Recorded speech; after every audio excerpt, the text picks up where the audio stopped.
ఈరోజు నువ్వు చేయుచున్న పని ఆగిపోయిందా? ఈరోజు నువ్వు ఏది తలపెట్టినా ఆగిపోతుందా? ఎవడొకడు అడ్డుపడిపోతున్నాడా? ఏదో రకంగా పొల్లడుతున్నాడా? ఏదో రకంగా సాతానుగాడు అడ్డుపడిపోతున్నాడేమో. ఎందుకో తెలుసా?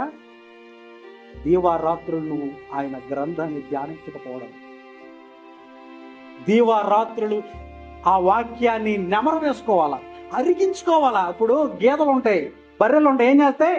మంచిగా ఆహారాన్నంతా తినేస్తాయి, వెళ్ళి మంచిగా లోపల వేసుకుని బయట వచ్చిన తర్వాత నీడను కూర్చుని హాయిగా నెమరు వేస్తూ ఉంటాయి అనమాట. ఎందుకంట అరిగించుకుంటూ ఉంటాయి. అలాగే వాక్యాలు మన హృదయంలోకి వచ్చినప్పుడు కఠినపరచుకోకూడదు, డైజెస్ట్ చేసుకోవాలా.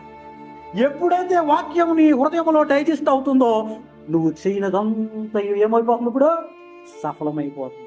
నువ్వు బయటికి వెళ్ళినప్పుడు దీవింపబడతావు, లోపలికి వచ్చినప్పుడు దీవింపబడతావు, నీ గర్భఫలము దీవింపబడద్ది, నీ ఆస్తి అంతా దీవింపబడది, నువ్వు చెయ్యు పనులన్నీ సఫలమవుతాయి. ఈరోజు నువ్వు సఫలం ఎందుకు అవట్లేదు తెలుసా? వాక్యము నీ హృదయంలో లేకపోవడం.